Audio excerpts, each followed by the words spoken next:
Welcome to this week's edition of Connective TV. I'm Michael Gurner. This week we welcome to the studio Greville Pabst from Wallstab Brady Pabst to talk about the new buyers advocacy service that they offer. In Brokerland we're always looking for value adds in our business, and Greville will tell us a little bit more about their offering. Today we're joined by Greville Pabst from WBP Property Group. Thanks for coming down, Greville. Thanks, Jess. So Greville, tell me a little bit about what WBP does. WBP is a national property valuation group, and we've had 20 years experience in property around Australia.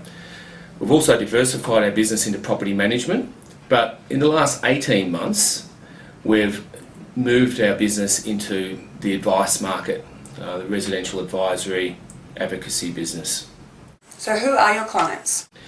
Typically we're targeting our business at the investment market, so it's those professionals that are time poor. So it may be the medical industry, it could be airline pilots, professional people, CEOs, but generally anybody who's interested in securing their future in terms of wealth creation. And increasingly we're seeing more people buy property through a superannuation vehicle. Okay, so what are you seeing out there in the market at the moment? Well, the market is generally going through a correction phase, but I think more than anything else, it's so important right now to select the right type of property. And too often we see investors buy the wrong property. And they're generally, what we say and what we do, we generally say no to more properties than what we say yes to. So what I mean by that, we generally won't buy properties off the plan. We generally won't buy in the CBD. We generally won't buy high-rise apartments.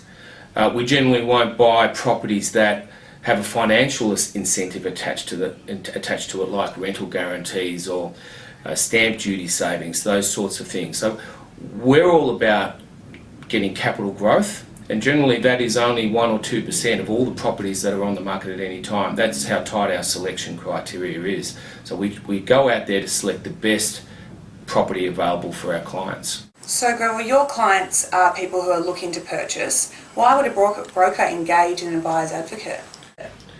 Well, I think it's, well, firstly, it's not a buyer's advocate. The difference between a buyer's advocate and a property advisor is simply a buyer's advocate is a hired gun. It's somebody that can just go at the auction and buy a property for you.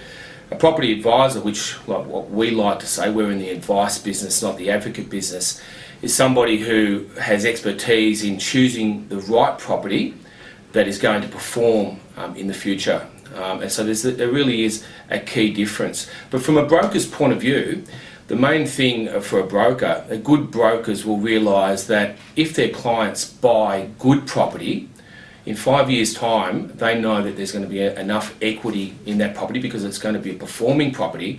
They can then go back and borrow more money. If they buy a non-performing property, it's not going to rise in value, and therefore they're not going to have the equity to go and buy something else in 5 years' time. So that's what's in it for the brokers, is to partner with a property expert that's going to look after their clients and generate wealth creation. Fantastic. So if one of our connected brokers wants to use WBP Property Group, how should they go about doing it? Well, as you can tell, Jess, I'm really passionate about property, and I'd like them to call me directly.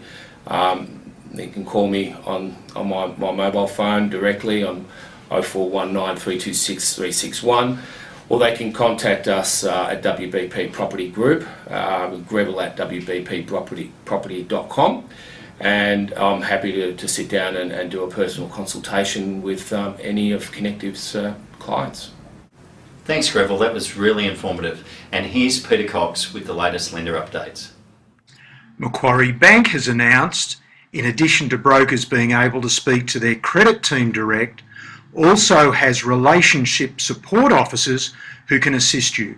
Refer to this week's bulletin for their contact details. If you have a client who wants a credit union to provide their loan, we now have a solution. Circle Credit Union has been added to the lender panel.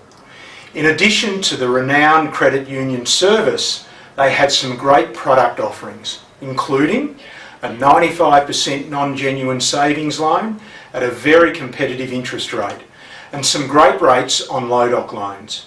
Click on the Circle Credit Union in the website to find out more. Westpac is getting in early regarding the processing of loan applications leading up to the Christmas break. In their latest What's New bulletin, they have listed deadline dates for lodging new loans and variations to ensure that they are settled before Christmas. For more detail, refer to the What's New flyer in the weekly bulletin. LoanAv remind us they have special full doc and low doc fixed rates available. Their low doc product does not need BAS or trading statements and is available for company and trust borrowers.